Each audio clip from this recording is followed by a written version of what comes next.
1997 അന്നത്തെ അമേരിക്കൻ പ്രസിഡന്റായിരുന്ന bill Clinton national ടെലിവിഷനിലൂടെ ഒരു അനൗൺസ്മെന്റ് നടത്തുകയുണ്ടായി. ചൊവ്വാഗ്രഹത്തിലെ ജീവജാലത്തെ കണ്ടെത്തി എന്നായിരുന്നു അദ്ദേഹത്തിന്റെ പ്രസ്താവന. അതിന് കാരണമായിരുന്നത് അന്റാർട്ടിക്കയിൽ നിന്ന് ലഭ്യമായ ALH 840010 എന്ന മീറ്റിയോറൈറ്റ് അല്ലെങ്കിൽ ഉൽക്കയായിരുന്നു.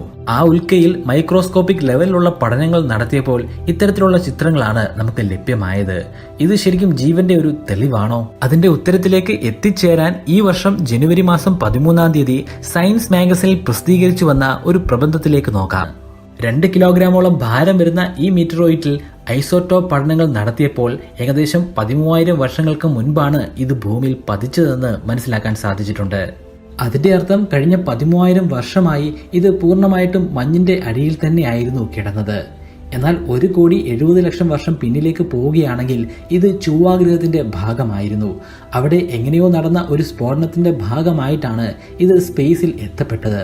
അതിനെ തുടർന്ന് വർഷങ്ങൾ കൊണ്ട് ഇത് ഭൂമിയിൽ വന്ന് പതിക്കുകയായിരുന്നു. 90കളിൽ വലിയ രീതിയിലുള്ള പഠനങ്ങളാണ് ഈ മീറ്ററോയിറ്റിൽ നടപ്പിലാക്കിയത്. 10,000 വർഷങ്ങളോളം ഇത് ജലത്തിന്റെ അടിയിൽ തന്നെ ആയിരുന്നു എന്ന് അങ്ങനെ നമുക്ക് മനസ്സിലാക്കാൻ സാധ്യമായി. ലഭ്യമായ ഡേറ്റകളുടെ അടിസ്ഥാനത്തിൽ ചൊവ്വാഗ്രഹത്തിലെ ഏറ്റവും വലിപ്പമേറിയ മലയിടുക്കായ വാലസ് മാരിനാരിസിൽ സ്ഥിതി ചെയ്യുന്ന ഇയോസ് കാസ്മ എന്ന പ്രദേശത്തു നിന്നാണ് ഇത് ഭൂമിയിലേക്ക് പുറപ്പെട്ടതെന്ന് പറയാം. വാലസ് മാരിനാരിസ് നിരവധി പഠനങ്ങളിലൂടെ അവിടെ ധാരാളമായി ജലത്തിന്റെ സാന്നിധ്യം ഉണ്ടായിരുന്നു എന്ന് നമ്മൾ കണ്ടെത്തിയിട്ടുണ്ട്.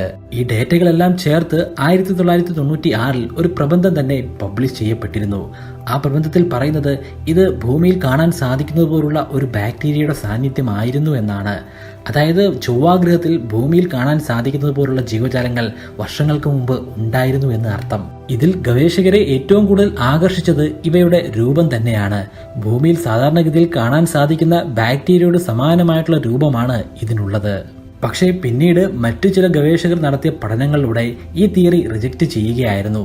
കാരണം ഇതേ രൂപത്തിലുള്ള ഏകദേശം ഇതേ വലിപ്പത്തിലുള്ള രൂപങ്ങൾ കെമിക്കലി സൃഷ്ടിക്കാൻ ആ ഗവേഷകർക്ക് സാധ്യമായിരുന്നു. ഇപ്പോൾ നമ്മൾ കണ്ടുകൊണ്ടിരിക്കുന്നത് മൈക്രോസ്കോപ്പിക് ലെവലിലുള്ള ചിത്രങ്ങളാണ്. ഇത് നമ്മുടെ ഭൂമിയിൽ കാണാൻ സാധിക്കുന്ന ഏറ്റവും വലിപ്പം കുറഞ്ഞ ബാക്ടീരിയത്തിന്റെ 1/3 വലിപ്പം മാത്രമേ ഇതിനുള്ളൂ.